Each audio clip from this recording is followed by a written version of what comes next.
Bueno, mis hermanos, en esta mañana vamos a estudiar una porción de la Biblia en el Nuevo Testamento, y a esta enseñanza la he titulado Preparados para la batalla.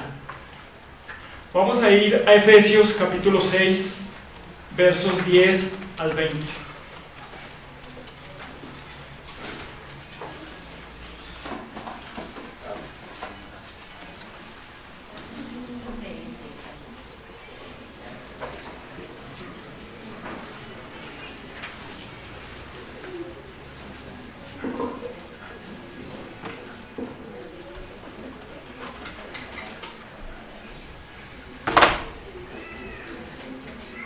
Amén, ¿estamos allí?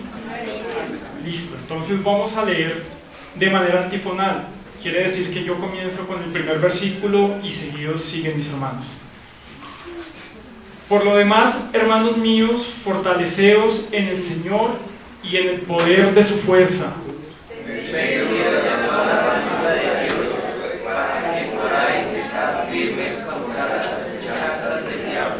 Porque no tenemos lucha contra sangre y carne, sino contra principados, contra potestades y contra los gobernadores de las tinieblas de este siglo, contra huestes espirituales de maldad en las regiones celestes.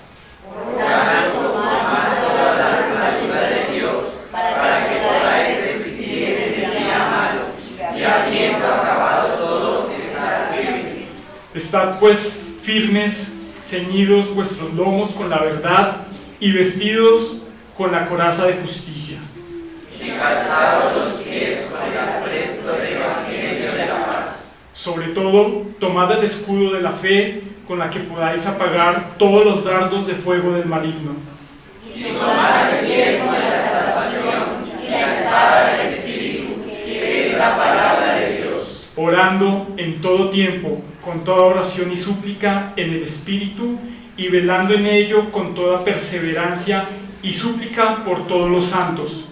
Y por mí, a mí que me abrí mi boca, que sea dada la palabra para dar a conocer con denuedo el misterio del evangelio.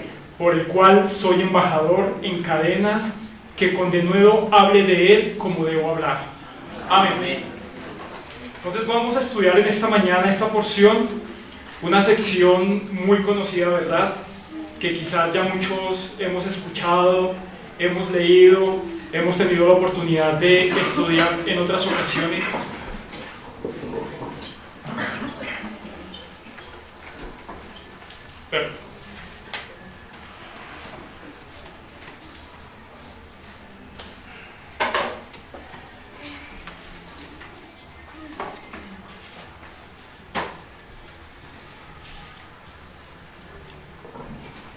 Ahora sí, mejor.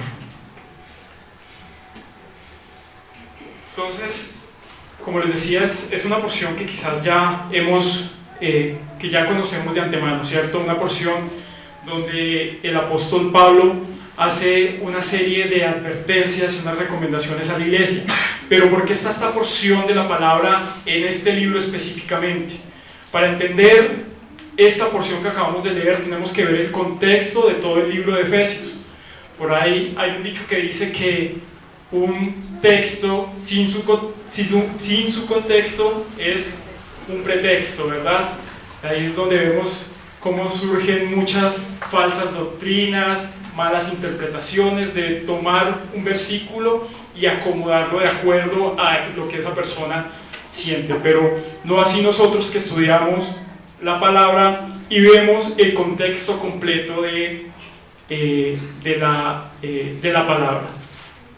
Entonces, en este caso, antes, digamos, de centrarnos en estos versos que básicamente lo que hacen es expresar una realidad, y esa realidad de lo que vivimos en este texto es que todo creyente se encuentra en medio de una batalla, y ya profundizaremos al respecto. Entonces, teniendo en cuenta el panorama general de Efesios, este se divide en dos secciones. Los capítulos 1 al 3 son teológicos, mientras que los capítulos 4 al 6 son ya prácticos y se enfocan en la conducta cristiana. quizás sobre cualquier otra cosa, esta es una carta de aliento y amonestación que fue escrita para recordarles a los creyentes de sus invaluables bendiciones, de las bendiciones que tenían en Cristo, y que no solamente tenían que estar agradecidos por ello, sino que también tenían que vivir de una manera digna de esas bendiciones, de esa herencia que se menciona en este libro. Finalizando con este capítulo 6, donde se instruye al creyente a estar preparado para poder cumplir el estilo de vida que el Señor demanda y que precisamente se indica en este libro. Es así que, dando un repaso rápido del libro de Efesios, de los capítulos 1, verso 3 hasta el 13 se habla del propósito de Dios para con la iglesia. Ese primer propósito tiene como primer punto que el creyente entienda que fue predestinado. Y voy a leer muy rápidamente a favor de ustedes para que entendamos y tengamos claro el contexto. Allí del 1, 3 y 6 dice: bendito sea el Dios y Padre de nuestro Señor Jesucristo, que nos bendijo con toda bendición espiritual en los lugares celestiales en Cristo, según nos escogió en Él antes de la fundación del mundo, para que fuésemos santos y sin mancha delante de Él, en amor, habiéndonos ¿qué? Predestinados para ser adoptados hijos suyos por medio de Jesucristo, según el puro afecto de su voluntad, para alabanza de la gloria de su gracia, con la cual nos hizo aceptos en el amado. Dentro de ese propósito que Dios tiene para la iglesia, también quiere que entiendan la redención que tenemos en Cristo, que eso está en los versos siguientes, del 7 al 10, en quien tenemos redención por su sangre, el perdón de pecados según las riquezas de su gracia, que hizo sobreabundar para con nosotros en toda sabiduría e inteligencia, dándonos a conocer el misterio de su voluntad según su beneplácito, el cual se había propuesto en sí mismo de reunir todas las cosas en Cristo, en la dispensación del cumplimiento de los tiempos, así las que están en los cielos como están en la tierra. Y así podemos ver de ahí del verso 11 al 14 que dentro de ese propósito también el Señor quiere que entendamos que tenemos una herencia en Cristo. Fuimos predestinados, fuimos redimidos, y adicional a ello tenemos una herencia. Dice en él mismo, en ese verso 11, asimismo tuvimos herencia, habiendo sido predestinados conforme al propósito que hace todas las cosas según el designio de su voluntad. En los versos siguientes de ese mismo capítulo habla de los recursos que tenemos en Cristo, de ese poder que opera en el creyente, que dice la palabra que ese mismo poder, con esa misma magnitud, operó en Cristo resucitándole de los muertos.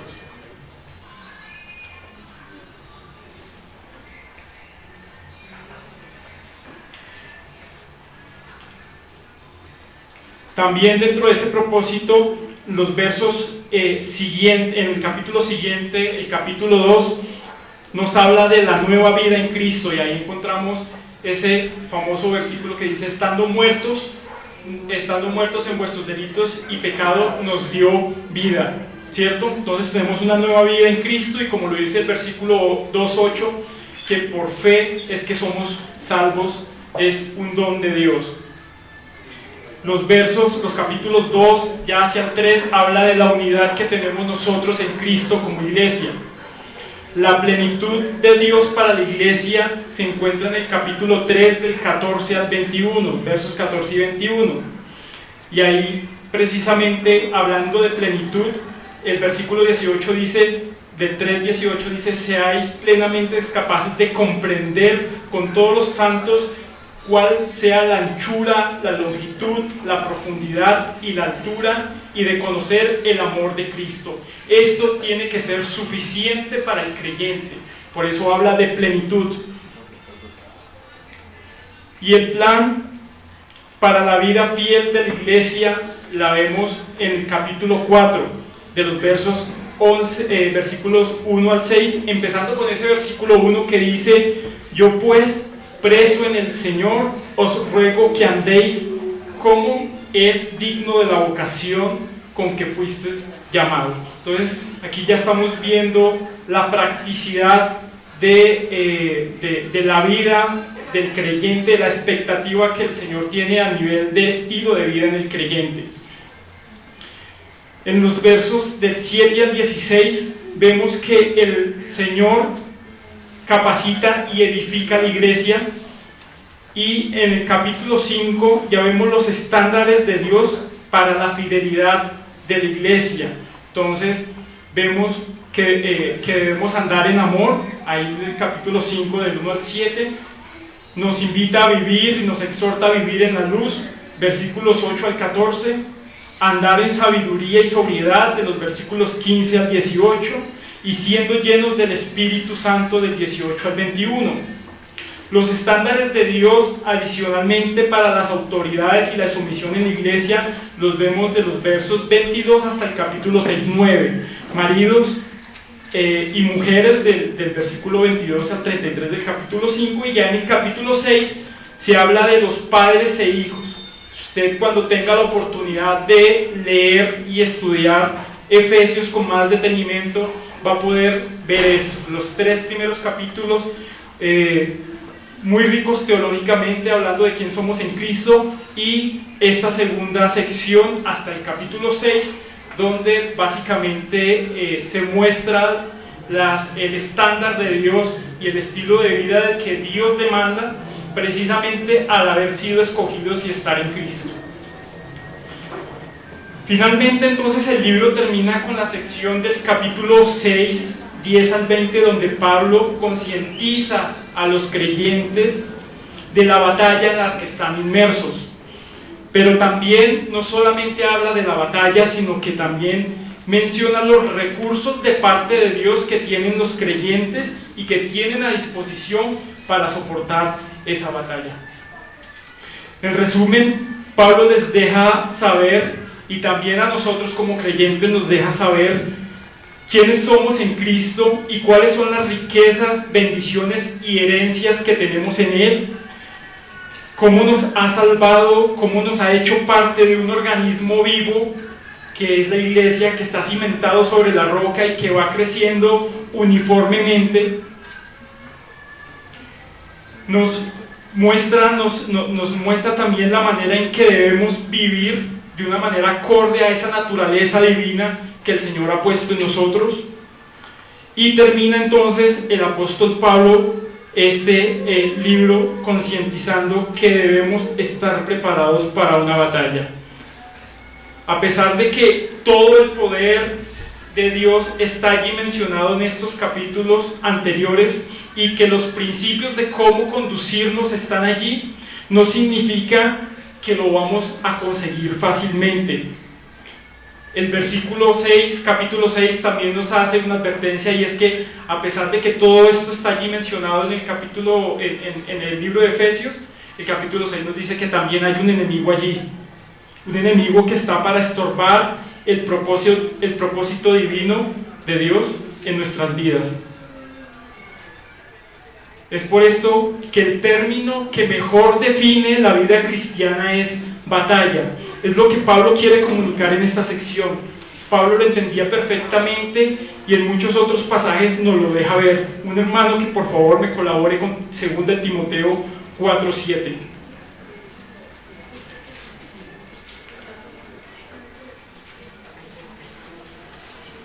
He peleado la buena batalla, he acabado la carrera, he guardado la fe. Alguien que me ayude buscando 2 Timoteo 2:3 mientras yo leo 1 Corintios 9:26. Dice: así que yo de esta manera corro, no como a la aventura, de esta manera peleo, no como quien golpea el aire. 2 Timoteo 2:3. Tú pues sufre penalidades como buen soldado de Jesucristo. De manera reiterativa la palabra nos describe la vida como una batalla. Pablo la sufrió y manifestó que batalló, que él peleó. Y no solamente Pablo, el Señor Jesús también en su ministerio tuvo que batallar. Luego de 40 días en el desierto y al finalizar su ministerio, tuvo que tener una lucha, porque él igual estaba en su carne, era humano, y venció, salió vencedor ante esa tentación. Pero también en la crucifixión, antes de la crucifixión, en el huerto de Getsemaní, también estuvo batallando con lo que, obviamente, todo lo que él sabía que iba a pasar, de manera que decía que le escurrían como gotas de sangre. Era una aflicción muy grande la que tuvo que vivir el Señor allí. Eso también nos enseña que no importa si usted está empezando su vida cristiana hasta ahora, o si ya lleva muchos años en el Evangelio, siempre estará involucrado en una guerra. Así usted no lo quiera, la realidad es que tiene un enemigo y debe hacerle frente. Por lo tanto, debemos prepararnos. Ahora la pregunta es, ¿una batalla contra quién? ¿Contra quién es que el apóstol Pablo nos está advirtiendo que debemos batallar?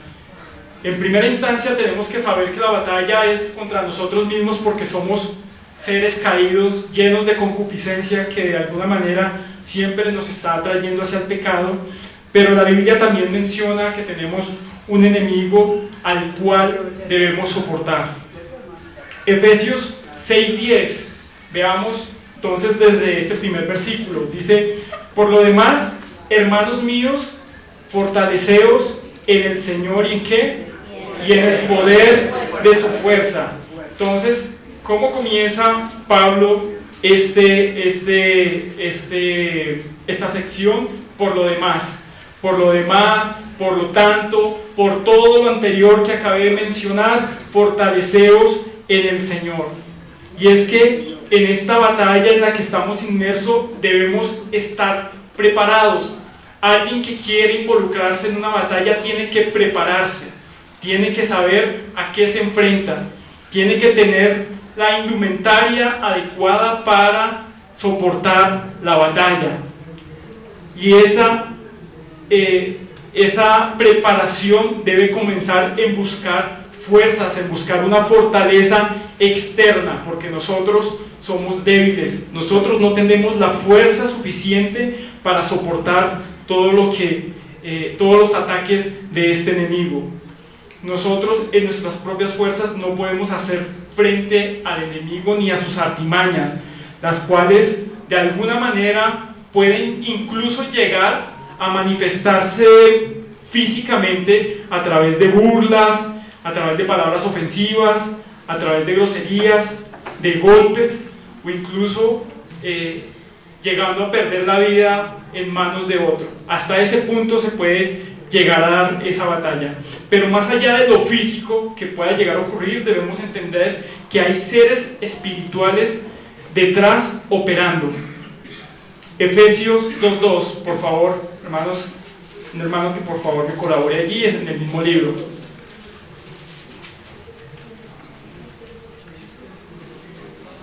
En los cuales anduvisteis en otro tiempo, siguiendo la corriente de este mundo, conforme al príncipe de la potestad del aire, el espíritu que ahora opera en los hijos de desobediencia. De antemano ya Pablo venía mencionando esto en el libro de Efesios, el espíritu que ahora opera en los hijos de desobediencia. Y sabemos entonces que aquellos que están en desobediencia, cuando habla de opera, es que son manipulados como títeres, que son manipulados a través de él, y por ende nosotros también tenemos que estar preparados, porque esos ataques pueden venir también o pueden ser manifestados a través de esas personas. Pero además de esos ataques que pueden ser manifestados a través de personas, el creyente está sometido también a tentaciones y será bombardeado por falsos mensajes. Es por esto por lo que el apóstol menciona que debemos fortalecernos en el Señor y en el poder de sus fuerzas, que esta preparación debe estar en Él. Cuando hablamos de fortalecer, es que vamos a encontrar fuerzas en Él, que vamos a tener fuerzas en Él. ¿Y por qué en Él? Porque es que Cristo ya venció al diablo, ya venció al enemigo. Primera de Corintios 15:56. Dice, leo a favor de ustedes: ya que el aguijón de la muerte es el pecado y el poder del pecado la ley, mas gracias sean dadas a Dios que nos da la victoria por medio de nuestro Señor Jesucristo. El Señor ha vencido al pecado, ha vencido la muerte, y como lo dice en Hebreos 2:14, así que por cuanto los hijos participaron de carne y sangre, Él también participó de lo mismo, para destruir por medio de la muerte al que tenía el imperio de la muerte, esto es, el diablo. Entonces, nuestra fortaleza tiene que estar en el Señor, porque Él es quien ya obtuvo la victoria, Él es quien ha vencido. Por tanto, si estamos en Cristo, si permanecemos en Cristo, como nos lo pide también el Señor en Juan 15, 4 y 7, donde dice: si permanecéis en mí y yo en ustedes, si tenemos esa permanencia en Cristo, si estamos en Cristo, contenidos en Cristo, por lo tanto la victoria de Cristo también será mi victoria, porque es Cristo, no soy yo. Su poder es mi poder, porque es el poder de Cristo, no el mío. Porque finalmente no seremos nosotros batallando, sino será el Señor por nosotros. Colosenses 2, 14 al 15.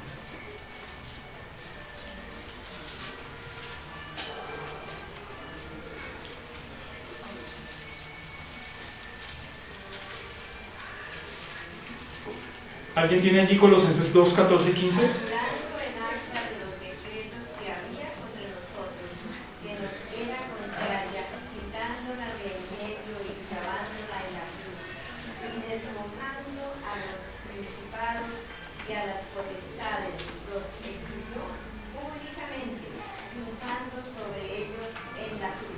Amén. Y esto da testimonio precisamente de lo que venía hablando. No somos nosotros, es el Señor quien venció. Nuestra fortaleza tiene que estar en el vencedor, en quien ya venció, que es Cristo. Dice que Él ya los despojó y triunfó sobre ellos en la cruz. Y primera de Juan 4:4, lo leo a favor de ustedes, dice: hijitos, vosotros sois de Dios y los habéis vencido, porque mayor es el que está en vosotros que el que está en el mundo. Entonces, nuestra victoria está en Cristo, si somos fortalecidos en Cristo, si estamos en Cristo, porque Él ya venció. Ahora, en Efesios capítulo 6, verso 11, el apóstol Pablo habla de los recursos que tiene a disposición el creyente para hacer frente a esa batalla, y da una instrucción. ¿Qué dice el versículo 11? ¿Qué es lo primero que dice? Vestidos. Vestidos. Esa primera palabra hace alusión a transmite la idea de permanencia, indica de usar algo permanentemente. No es utilizar algo ocasionalmente, no es ponerse algo de vez en cuando o debido a una actividad en específico. Es vestidos, hace alusión a la permanencia que debe tener el creyente con la armadura. Y aquí habla de la armadura, que es un elemento que Dios proporciona para hacer frente a ese enemigo. Pablo utiliza la imagen de la armadura común que utilizaban los soldados romanos, como una analogía del sistema de defensa espiritual que el creyente debe tener, y afirma que es necesaria para que el creyente se mantenga firme. Ahora, ¿firme contra qué? ¿Contra qué debe mantenerse firme el creyente? Dice las acechanzas del diablo. ¿Qué es acechar? ¿Usted ha visto los documentales de leones, animales salvajes? Cuando ese animal pone la vista en su presa, no pierde la vista de esa presa hasta que se la come. Y puede durar un buen tiempo acechando, que ahí es donde viene la palabra, haciendo seguimiento hasta que obtiene precisamente esa presa. Entonces la sigue, la mira, la persigue, la evalúa, la conoce y cuando ve la oportunidad la atrapa.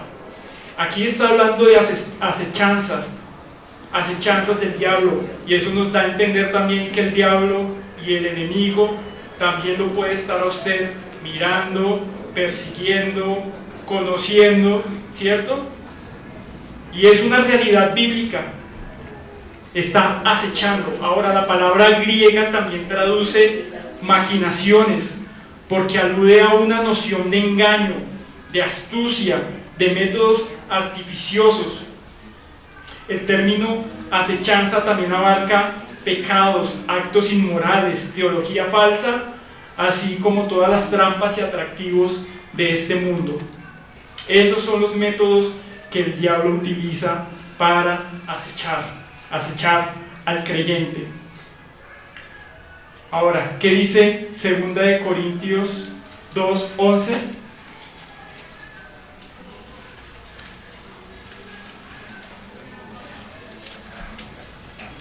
Para que Satanás no gane ventaja alguna sobre nosotros, pues no ignoramos sus maquinaciones. No ignoramos sus maquinaciones. Ahora, cuando hablamos de maquinaciones, no estamos hablando de actividades espontáneas. Nos estamos refiriendo a acciones que son planeadas con detenimiento. Satanás obra con astucia, es sagaz, dice la palabra, y esto lo lleva haciendo por mucho tiempo. Ahí sí, como dice el refrán, más sabe el diablo por viejo que por diablo, y creo que en cierta manera tiene razón. El diablo viene haciendo de las suyas desde hace muchísimo tiempo, y nosotros no debemos ignorar sus maquinaciones, como lo dice la palabra.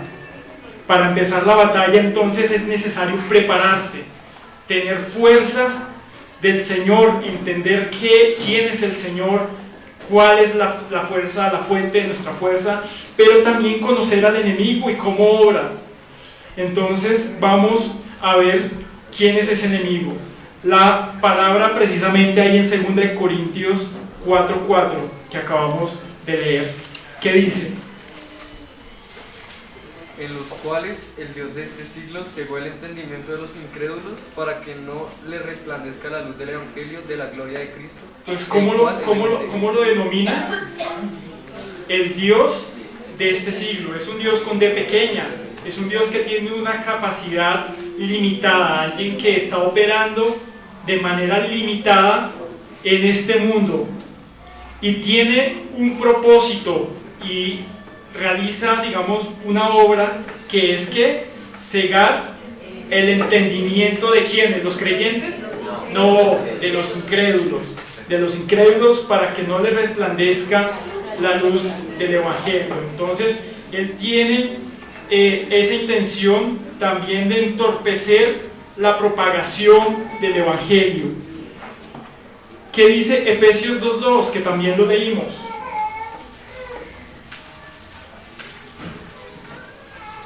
En los cuales anduvisteis en otro tiempo, siguiendo la corriente de este mundo conforme al príncipe de la potestad del aire, el espíritu que ahora opera en los hijos de desobediencia. En los cuales anduvisteis en otro tiempo, siguiendo la corriente de este mundo conforme al príncipe de la potestad del aire, el espíritu que ahora opera en los hijos de desobediencia.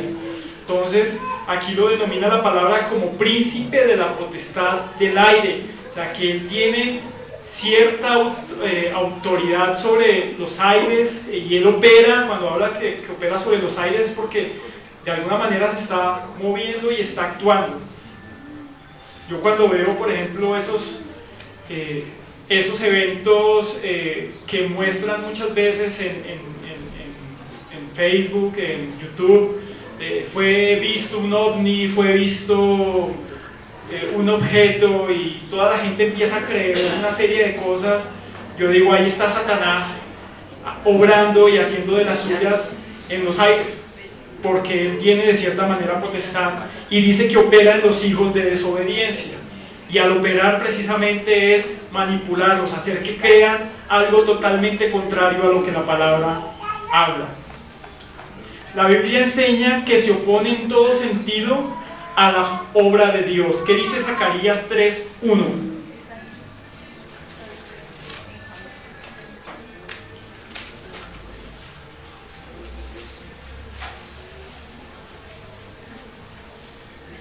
Me mostró al sumo sacerdote Josué, el cual estaba delante del ángel de Jehová, y Satanás estaba a su mano derecha para acusarle. Estaba para acusarle, es acusador y busca siempre oponerse a la obra de Dios, a pesar de que el Señor ya tenía un plan con el sumo sacerdote.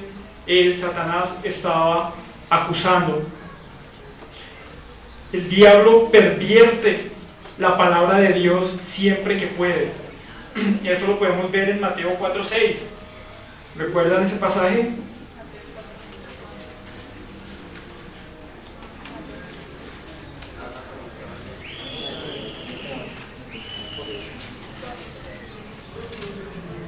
Y le dijo: si eres hijo de Dios, échate abajo, porque escrito está: a sus ángeles mandará acerca de ti, y en sus manos te sostendrán, para que no tropieces con tu pie en piedra. Entonces ahí lo vemos pervirtiendo la palabra, torciéndola, dándole un sentido totalmente diferente a lo que realmente la palabra quiere comunicar, y eso es obra del diablo. Por tanto, lo que vemos hoy, las falsas doctrinas, las iglesias que no siguen la doctrina verdadera, que no están sujetas a la palabra, las sectas, vemos que son entonces obra de Satanás, quien pervierte la palabra precisamente para que muchos crean equivocadamente o crean lo que la palabra, no crean realmente lo que la palabra dice.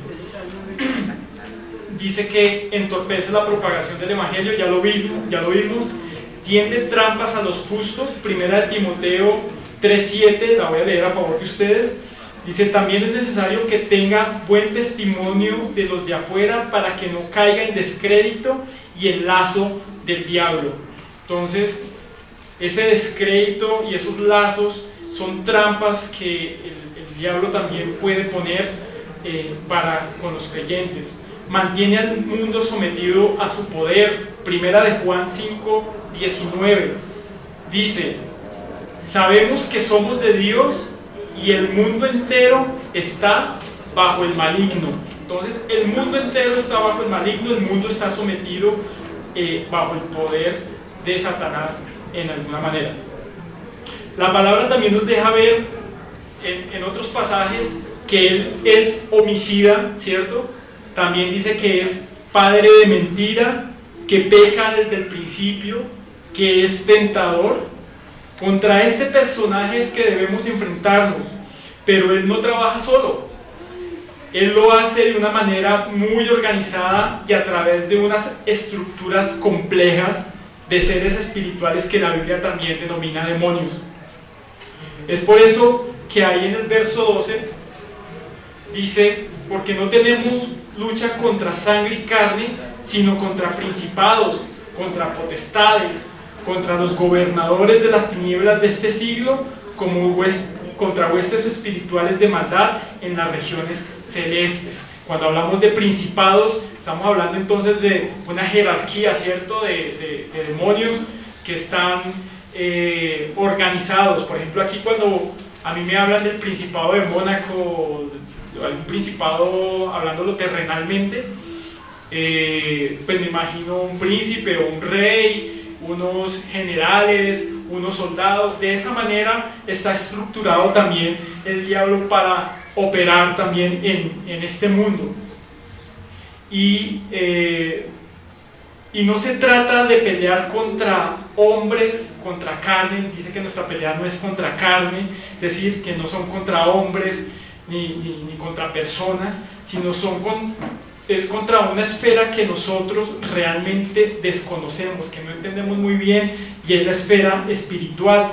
Es por eso que el Señor no nos ordena, y escúchelo muy bien, el Señor no nos ordena a estar atacando al diablo, o a estar reprendiéndolo, o a estar atando cosas que no conocemos muy bien. La instrucción es resistir. Usted se da cuenta, la palabra es resistir. Y resistiendo, el mismo Señor se encargará de alejar al diablo. ¿Qué dice Santiago 4:7?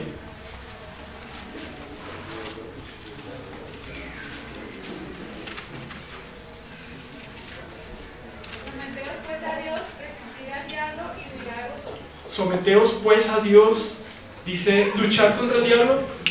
No, resistir al diablo y huirá de vosotros. Y es por lo que les digo, estamos inmersos en una batalla contra una esfera que nosotros no entendemos del todo bien, y la orden que el Señor nos dice es estar firmes, estar preparados para estar firmes, para resistir. 1 Corintios 10:13, voy a leer a favor de ustedes.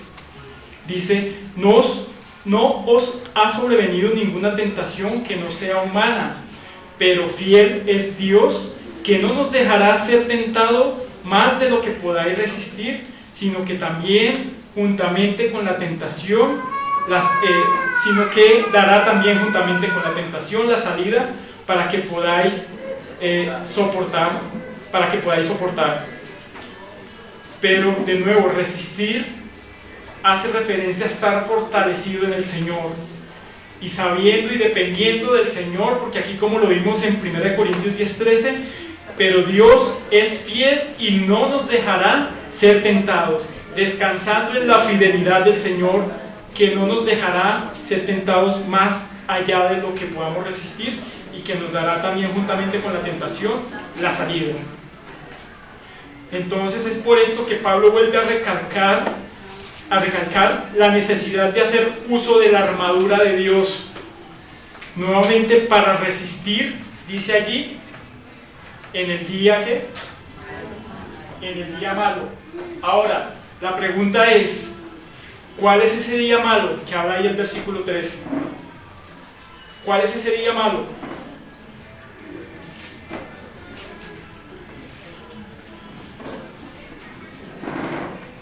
Bueno, le voy a decir cuál es ese día malo. Ese día malo es hoy, mañana, pasado mañana y todos los días mientras haya maldad sobre esta tierra, es el día malo. ¿Qué dice Efesios ahí mismo, un capítulo atrás? Efesios 5:16. Aprovechando bien el tiempo porque los días son malos. ¿Los días son qué? Malos. Todos los días son malos. Entonces, debemos estar firmes, vestidos de la armadura de Dios para que podamos resistir todos los días, porque todos los días son malos. Y vemos aquí entonces en el verso 13, cuando dice, por tanto, tomad toda la armadura de Dios para que podáis resistir en el día malo, y habiendo acabado todo, nuevamente vuelve a decirlo, ¿estar qué? Estar firmes. Y el 14, ¿qué dice? También, ¿cómo comienza? Estar pues firmes. Estar pues firmes. Entonces, el apóstol llama a los cristianos a que tomen una posición firme en esa batalla espiritual contra el diablo y sus huestes. Esta armadura es nuestra mejor defensa para controlar los esfuerzos de Satanás encaminados a fomentar la desconfianza en Dios, a abandonar la obediencia, a producir confusión y falsedad doctrinal, a estorbar el servicio a Dios, a traer división, a servir a Dios en la carne, a venir con hipocresía o cualquier otro ataque contra la desobediencia bíblica. Primera de Pedro 5, del 8 al 9, voy a leer a favor de ustedes para avanzar rápidamente. Dice, sed sobrios y velad, porque ¿qué? Vuestro adversario, el diablo, como león rugiente, anda alrededor buscando a quien devorar, al cual ¿qué? resistid, no dice batallar ni atacar, dice resistid. Resistid que firmes en la fe, sabiendo que los mismos padecimientos se van cumpliendo en vuestros hermanos en todo el mundo. Ahora, ahí en el verso 6, en el capítulo 6, 14, verso que sigue, dice: estad pues firmes, ceñidos vuestros lomos con la verdad, vestidos con la coraza de justicia. Y aquí ya empieza a describir esa armadura, esas partes de esa armadura de Dios que tenemos a disposición precisamente para resistir.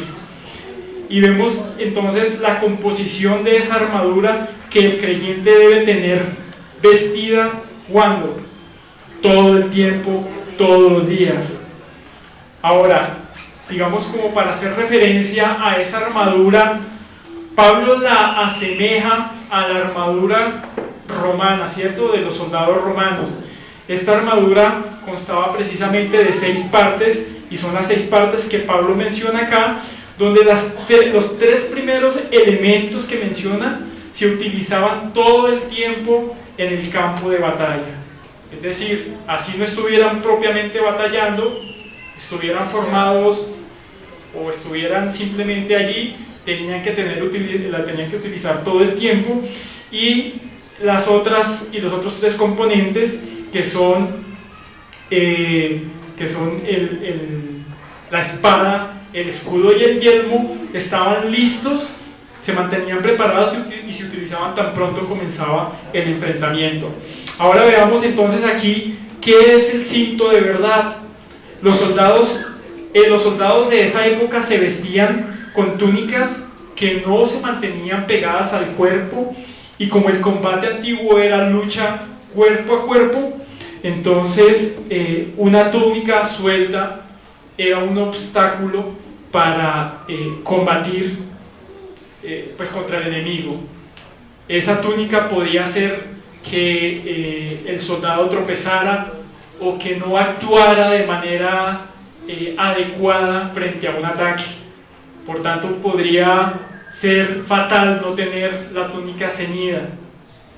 Entonces, allí el cinto que amarra todos los cabos sin atar, todo lo que el soldado tenía que no estaba atado como tal a su cuerpo, lo sujetaba el cinto. Y en el caso, y hablándolo ya de la armadura de Dios, el cinto que amarra todos los cabos sin atar es la verdad. Y aquí se alude que es la idea de un compromiso sincero de vivir sin hipocresía. Todas las cosas que estorben y obstaculicen deben ser quitadas del medio. Hebreos 12:1 dice: por tanto nosotros también, teniendo en derredor nuestro tan grande nube de testigos, despojémonos de todo peso, del pecado que nos asedia, y corramos con paciencia la carrera que tenemos por delante. El cinto de la verdad es precisamente ese compromiso a sujetarnos a la verdad, a vivir una vida sin hipocresías. Ahora, este mismo verso habla de la coraza de la justicia. Y la coraza de la justicia, por lo general, era una superficie gruesa en cuero o en un material resistente que tenía como función proteger todo el torso del soldado. Es decir, lo cubría desde el pecho hasta el abdomen. Específicamente tenía la intención de proteger el corazón del soldado o cualquier otro órgano vital. Un golpe en esta área sin la armadura, sin esa coraza, era un golpe fatal para el soldado. Por lo tanto, la justicia, que hace referencia al hecho de ser justo o practicar lo que es justo, también hace referencia o es sinónimo de la santidad. Y esta es la principal protección del creyente frente a los ataques de Satanás. A medida que los creyentes viven con fidelidad, en obediencia y comunión con Cristo, la justicia de Cristo produce la justicia práctica y diaria en el creyente que se convierte en su coraza espiritual. En cambio, la falta de santidad Es por el contrario, es un despoje de esa coraza y deja al creyente vulnerable ante los ataques del enemigo. ¿Qué dice Isaías 59:15?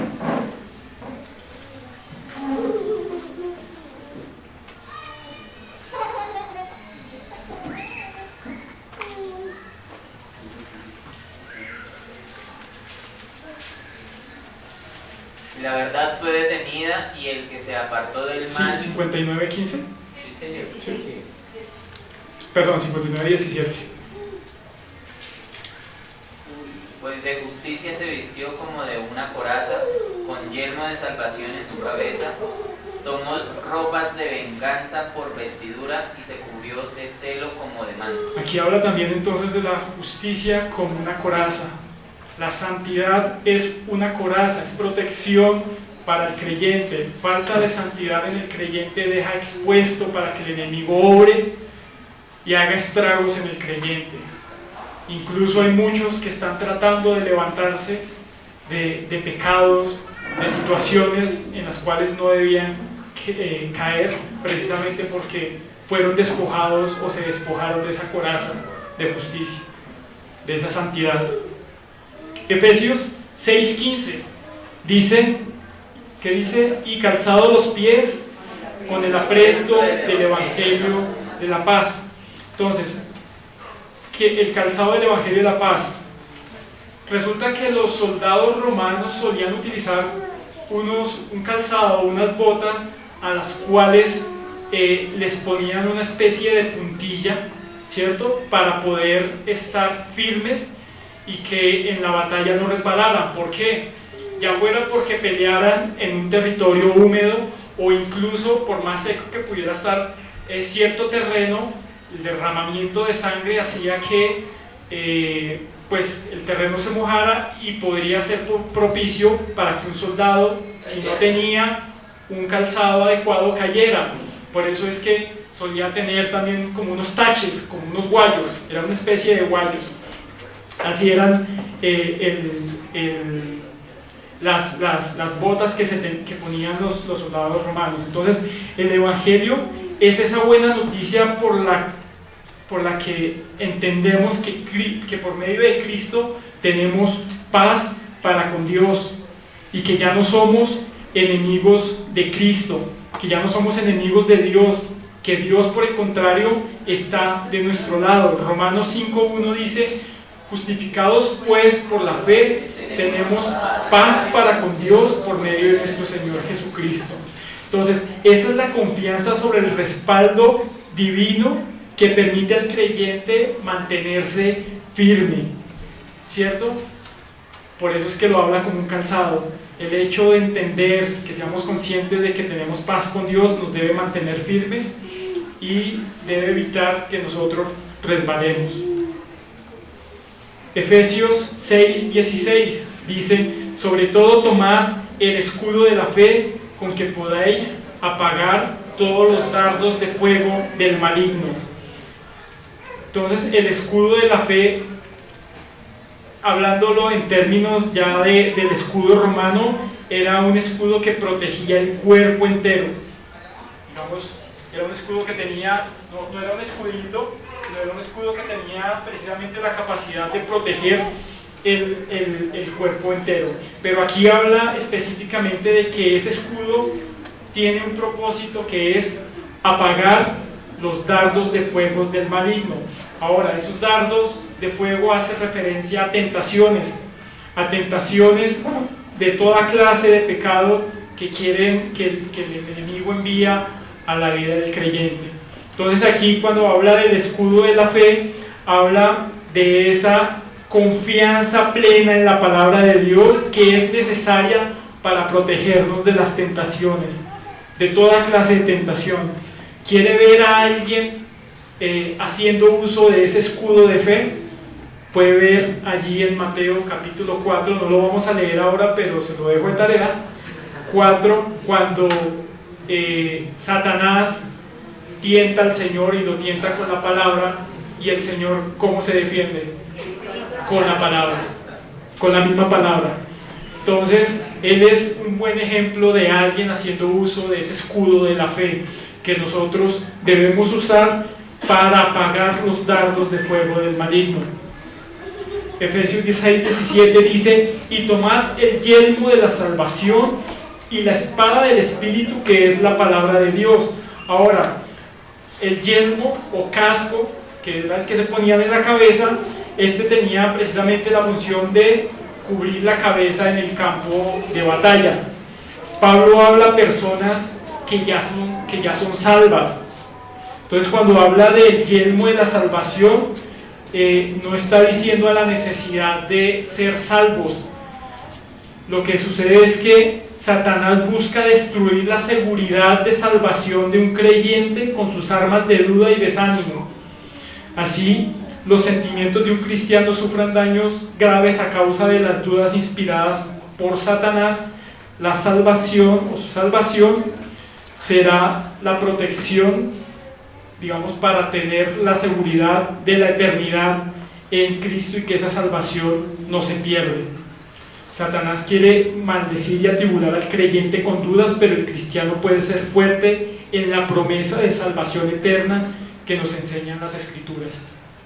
Juan 6, 37 a 39 dice: todo lo que el Padre me da vendrá a mí, y al que a mí viene no le echo fuera, porque he descendido del cielo no para hacer mi voluntad, sino la voluntad del que me envió. Y esta es la voluntad del Padre, el que me envió, que de todo lo que me diere no pierda yo nada, sino que lo resucite en el día postrero. Este debe ser nuestro yelmo, lo que debe cubrir nuestra cabeza. Seremos bombardeados con dudas, seremos bombardeados de falsa doctrina, pero la confianza en esa salvación, la confianza en que esa salvación es eterna, que es una obra de Dios, nos debe mantener firmes. Dice también, habla allí ese mismo verso, la espada del Espíritu, que es la palabra de Dios, y es el único elemento que se utiliza no solamente para defensa, sino para ataque, ¿cierto? Entonces la espada se utilizaba también para el ataque. ¿Y por qué entonces aquí habla de la palabra de Dios como un ataque? Veamos lo que dice 2 Corintios 10, 3 al 5.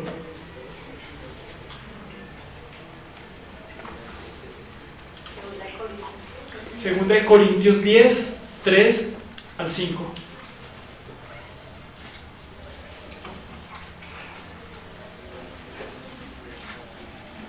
Pues aunque andamos en la carne, no militamos según la carne, porque las armas de nuestra milicia no son carnales, sino poderosas en Dios para la destrucción de fortalezas, derribando argumentos y toda altivez que se levanta contra el conocimiento de Dios, y llevando cautivo todo pensamiento a la obediencia a Cristo. Amén. Entonces esa arma que tenemos, que es la espada, la habla como un arma, es poderosa en Dios para destruir fortalezas. ¿Y a qué fortalezas está hablando? Argumentos, altivez, toda esa altivez y todas esas, ¿cómo decirlo?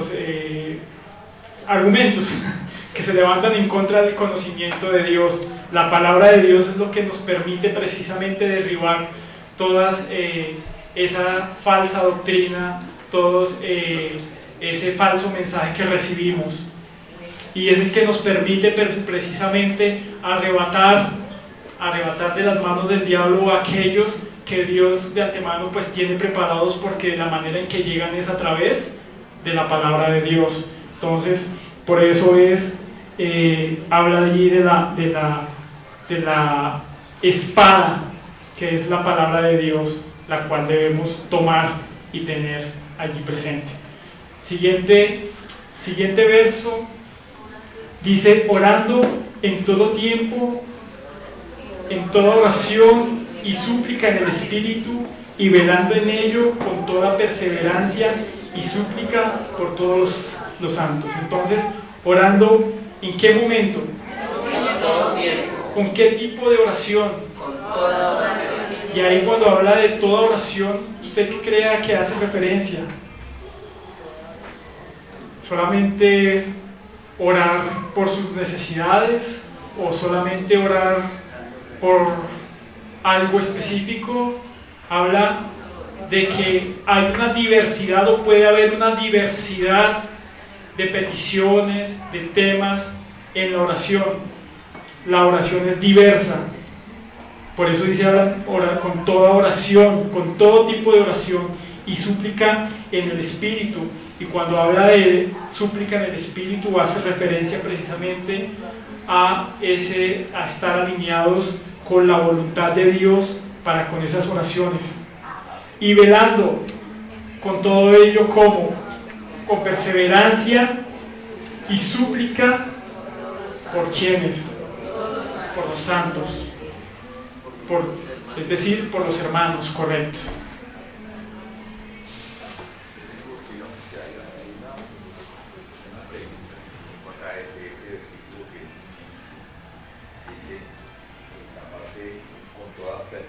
Súplica por todos los santos, ¿sí? Pues yo pensaría que estos santos no necesitan oración. Si realmente para ser santo tienen que abandonar el pecado, ¿sí? Porque es que esa es la parte para ser feliz en la vida. Si usted logra abandonar el pecado, usted es feliz relativamente, porque puede usted, es que la palabra feliz, todos sabemos que es una palabra que puede funcionar para mí, pero en realidad no puedo ser feliz de todo porque hay otras personas con las que convivo que no me permiten esa felicidad. Claro, hermano, yo le hago una pregunta. El hecho, y estamos llamados a eso, obviamente, a abandonar el pecado, y somos santos porque la palabra nos pone en una posición de santidad impartida por Cristo, y nos pone en una santidad transicional porque usted no es santo del todo, usted de todas maneras peca. El Señor nos ve santos, ¿cierto? Entonces, el hecho de que el Señor lo vea santo y que usted esté en ese proceso de transición hacia la santidad, ¿lo exime de la aflicción? ¿Cierto que no? Entonces, de alguna manera, el creyente en comunidad tiene que perseverar en oración por los santos, porque en esa oración entendemos que dependemos de Dios y que Dios tiene el control de la vida de todos los creyentes para librarnos de todas las situaciones. Es precisamente a lo que hace alusión, perseverar en oración por los santos. La oración fortalece, la oración da paz. Entonces, la oración en la que debemos perseverar es buscando precisamente a favor de ¿quiénes? De los santos, o sea, es decir, de los creyentes. De los creyentes, por los creyentes debemos perseverar. Amén. Entonces, en conclusión, todo creyente debe hacer uso de la palabra de Dios para soportar el día malo, para soportar las acechanzas del diablo. ¿Sabe cuándo usted es débil y cuándo está más propenso a caer,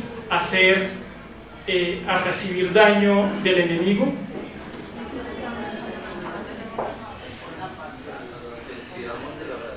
Le voy a decir, el creyente es débil cuando piensa que no lo es, cuando cree que todo va bien. ¿Qué dice precisamente 1 Corintios 10:12? Así que el que piensa estar firme, mire que no caiga. Amén. Entonces, es un llamado a estar fortalecidos en el Señor, en su poder. No es un llamado a estar batallando contra el diablo, no nos corresponde a nosotros. Alguna vez un pastor daba una ilustración que me pareció muy válida, y es cuando los soldados están en el campo de batalla y ven que se acerca el enemigo, ellos esperan una orden, hacen un reporte a su comandante, no salen corriendo, no es que vieron allá y salieron corriendo, porque lo más probable es que pierdan la vida por no estar preparados. Entonces, nosotros como creyentes, al ser atacados, debemos reportar al comandante, al que tiene el poder realmente de hacer frente. Nosotros no podemos, nosotros tenemos que fortalecernos en él y en el poder de su fuerza. Amén.